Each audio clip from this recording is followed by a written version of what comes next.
नमस्कार दोस्तों, कैसे हैं आप लोग? उम्मीद करता हूँ अच्छे और शानदार होंगे। स्वागत है आप सभी का दिशा स्टडी अड्डा में और आज की इस क्लास में। तो चलिए दोस्तों शुरू करते हैं आज की क्लास शानदार प्रश्नों के साथ में। तो कि केंद्र पहला प्रश्न है कि केंद्र सरकार ने दिशा निर्देश जारी किए हैं कि आधिकारिक कार्यक्रमों में राष्ट्रगान से पहले कौन सा गीत गाया जाना अनिवार्य है। तो है वंदे मातरम, ठीक है। और उसके जो सभी 6 छंद हैं तो वो गाए जाएंगे, ठीक है। नेक्स्ट क्वेश्चन होगा कि शोधकर्ताओं ने किस देश की वैली ऑफ द किंग्स में प्राचीन तमिल ब्राह्मी शिलालेखों की खोज की है। तो यह मिस्र की जो वैली ऑफ द किंग्स है वह है मिस्र की। तो इसमें जो तमिल ब्राह्मी शिलालेख हैं तो इनकी खोज हुई है, ठीक है, शोधकर्ताओं ने करी है।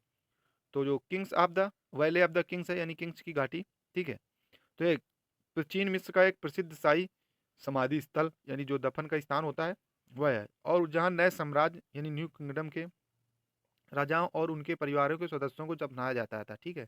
तो वहाँ पे क्या है, मिस्र में राजाओं को फराव बोला जाता है, ठीक है। तो यह मिस्र के लगभग और मिस्र के पास है, यानी मिस्र में ही है। और जो नाइल नाइल रिवर है उसके पश्चिमी तट पर है, ठीक है। और रेगिस्तान पहाड़ियों के बीच में स्थित है, ठीक है। ये याद आप लोग याद रखना। और लगभग 16वीं से 11वीं शताब्दी ईसा पूर्व तक यह उपयोग किया गया था यहाँ पे मिस्र में, ठीक है। और यह काल जो है वो मिस्र के नए साम्राज्य यानी न्यू किंगडम का उदय माना जाता है, ठीक है। और पिरामिडों की बजाय इसमें छिपी हुई कब्रें बनाई गई ताकि चोरी से बचाया जा सके। नेक्स्ट क्वेश्चन होगा कि किस भारतीय शहर में देश की पहली म्यूजिकल रोड का उद्घाटन किया गया। इंपॉर्टेंट है, याद रखना। जिस पर वाहनों गुजरने पर जय हो की धुन बजती है। तो यह मुंबई कोस्टल रोड है जो, तो वहाँ पे जो धुन बजती है जय हो की, ठीक है। आप लोग यूट्यूब में डाल के देखना, आ जाएगा। तो देखना कैसे क्या उसमें होता है, ठीक है। जब वहाँ से वाहन गुजरते हैं तो थोड़ा क्लिप बनाई गई है उठ के, ठीक है। तो जब उसमें पहिया लगता है, चलता है, तो आवाज़ आती है, ठीक है। नेक्स्ट क्वेश्चन होगा कि फरवरी में इंडिया एआई इम्पैक्ट समिट 2026 किस शहर में आयोजित किया जा रहा है। तो यह किया जा रहा है नई दिल्ली में।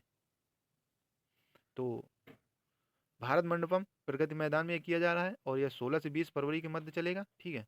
और यह समिट इसलिए महत्वपूर्ण है क्योंकि ग्लोबल साउथ में आयोजित होने वाला पहला सबसे बड़ा एआई शिखर सम्मेलन है, ठीक है। और इसमें विश्व के नेताओं, टेक कंपनियों, विशेषज्ञों की भागीदारी होगी। यानी ये सम्मेलन दुनिया भर के विशेषज्ञों को एक मंच पर लाकर एआई के वैश्विक प्रभाव और भविष्य पर चर्चा करने के लिए आयोजित किया जा रहा है, ठीक है। नेक्स्ट क्वेश्चन होगा कि हाल ही में चर्चा में रही गांधी सरोवर परियोजना का संबंध किस राज्य से है। तो यह तेलंगाना से, ठीक है। तो जो तेलंगाना राज्य है तो ये परियोजना जो है तो तेलंगाना राज्य से संबंधित है। और यह परियोजना क्यों शुरू करी गई थी।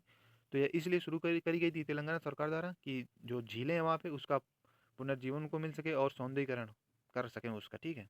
और इसका उद्देश्य है कि जो भी शहर में जलाशय वगैरह हैं उनको साफ सुथरा बनाना और जल संरक्षण बनाना और पर्यटन पर्यटन को बढ़ावा देना आदि इसके काम है, ठीक है।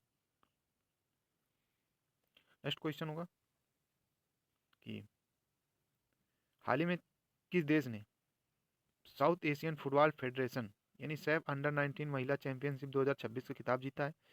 तो यह जीता है भारत ने। नेक्स्ट क्वेश्चन होगा कि मुंबई नगर निगम बीएमसी का नया मेयर किसे निर्विरोध चुना गया है। तो हैं रीति तावड़े जो कि भाजपा की हैं और इन्हें चुना गया निर्विरोध। जो बीएमसी है वो भारत का सबसे यानी कि अमीर, कहें तो अमीर, सबसे अमीर नगर निगम माना गया है, ठीक है।